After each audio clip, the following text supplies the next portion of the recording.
Nous allons maintenant dire récupérer donc notre socle en bois. Donc c'est un mesh que j'ai récupéré tout simplement sur la librairie Quixel Megascan.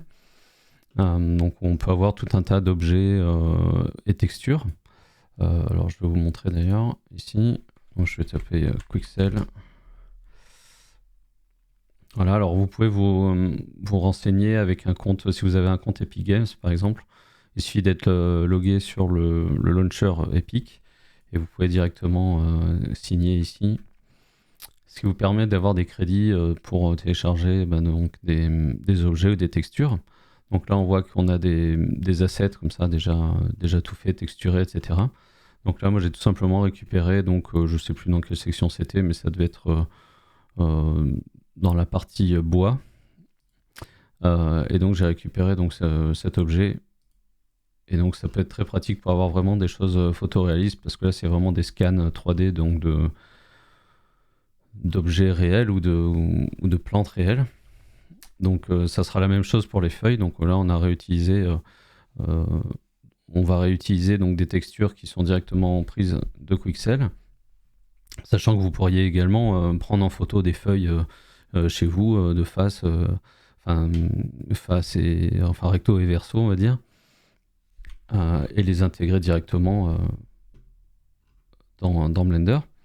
Bon là c'est vrai que Quixel ils ont toute une banque d'objets, ça permet de gagner un peu de temps.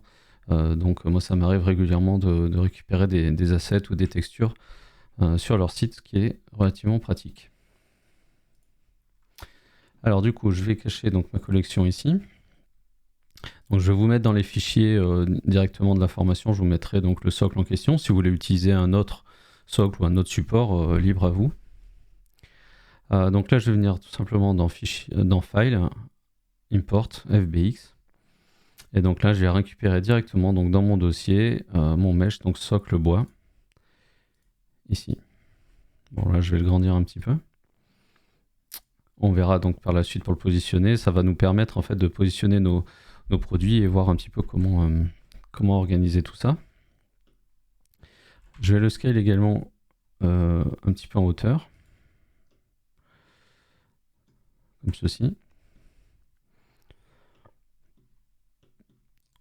Ce qu'on va faire, c'est que pour voir si on n'a pas trop déformé, on va quand même peut-être venir récupérer donc nos textures. Donc là, je vais tout simplement venir dans ma timeline ici, je vais renseigner donc le shader editor.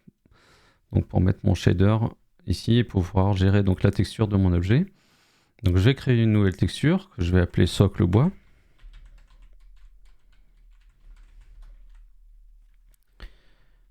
Alors là ici, je sectionne mon shader ici. Voilà, je vais venir zoomer. Donc là on va venir activer dans préférences, donc dans add-on, et on va taper WRANG pour Wrangler. Et donc vous allez activer ce petit add-on qui permet d'avoir des raccourcis tout simplement pour configurer les matériaux ici. Pour importer, ça permet d'aller plus vite que de mettre chaque image une par une dans les slots qui vont bien. Donc là, je sélectionne mon shader ici. Je fais CTRL-SHIFT-T. Et donc là, je viens récupérer, hop, tout simplement mes textures. Donc là, je récupère donc l'albédo, donc la color, la map de displacement, la map donc de normal et la map de roughness. Donc je sélectionne tout et je clique sur Principlet Texture Setup. Et vous voyez, il m'a directement lié donc toutes les textures là où il faut et configuré correctement. Alors on va regarder rapidement ce que ça a fait. Alors tout simplement, il nous a mis donc notre albédo dans la base color, donc en mode sRGB. Donc ensuite on a la roughness, donc qui va gérer donc la brillance de notre objet, donc qui vient dans la roughness ici et qui est une map en noir et blanc. Donc alors est-ce que j'ai la fenêtre ouverte quelque part? Hop. Donc vous voyez que la map roughness donc, qui est en noir et blanc, donc on le renseigne également dans le nœud de texture. Alors on aurait pu également faire ici, taper image, mettre le nœud image texture et venir faire open pour récupérer donc notre map. Sincèrement, voilà, c'est quand même plus long. Ensuite, on a la normale, donc qui est en onde color aussi, et qui passe donc par le nœud normal map, et qui vient donc ici se renseigner dans la normale de notre shader. Et ensuite, on a la map de displacement, donc ça c'est la map qui permet de gérer, on va dire, la déformation de surface, et créer donc du relief, ou en tout cas un relief simulé, et qui vient se renseigner ici dans la partie displacement du output de notre matériel. Alors là, en l'occurrence, là il ne fonctionne pas tout simplement parce qu'on a d'autres petits réglages à faire. Alors je vais venir ici renseigner donc mon moteur de rendu, je ne vais pas me mettre en Eevee mais en Cycles. Ici dans Feature Set, on va venir sélectionner le expérimental. Ici je vais me mettre en GPU, tout simplement pour que ce soit ma carte graphique qui calcule les images et pas mon processeur. Dans le viewport ici, je vais me mettre à 150 samples, ça ira très largement. Et ici, je vais me mettre à 256. Ça, on verra par la suite, c'est pour le rendu. Donc là, c'est juste, je renseigne cette valeur. Ça permet, si je passe en mode rendu, donc ici, de ne pas avoir un temps de calcul trop long au niveau du nombre de samples. Alors, on va se mettre une petite lumière. Donc, je vais faire Shift A, Light. Et pour l'instant, on va se mettre un sun. Voilà, ça permet juste qu'on ait une lumière. Je vais juste tourner un petit peu mon soleil pour voir un petit peu le matériau. Donc on voit que là, si j'étirais vraiment trop, ben, ma texture finirait par être vraiment étirée. Là, il se trouve que les veines du bois sont verticales, donc le fait de redimensionner un petit peu comme ça dérange pas trop. Alors après, ça va dépendre du motif de la texture. Effectivement, on ne pourrait pas forcément trop déformer. Ou alors, à ce moment-là, il faudrait donc redéplier les UV pour qu'elles s'appliquent correctement sans déformation. Donc là, je pouvais me permettre de le faire comme ça. Alors pour le displacement, pour être sûr qu'il fonctionne, on va se mettre, bon, même si là, le revêtement est franchement relativement lisse, je pense que la normale suffit pour créer le relief dont on a besoin. Mais bon, on va quand même activer le displacement par principe, comme ça vous verrez comment faire.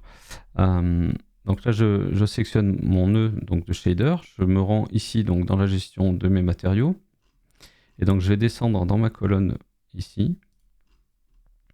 Et donc là, dans la partie Settings, on a Displacement, et là on voit qu'on est en Bump Only.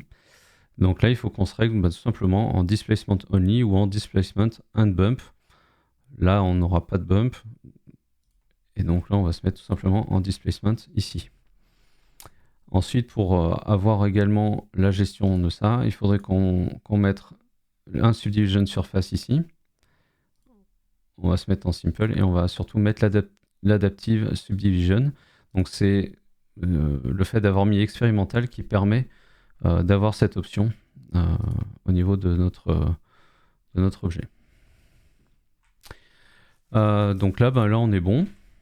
Alors là, on pourrait gérer donc, la puissance du displacement, etc. Encore une fois, là, le displacement, si on regarde la map, c'est une map grise, il y a même quasiment rien. Donc en fait, ça n'agit quasiment pas. Mais sur d'autres types de matériaux, ça peut vraiment faire une énorme différence de relief. Donc ok, donc là on est bon.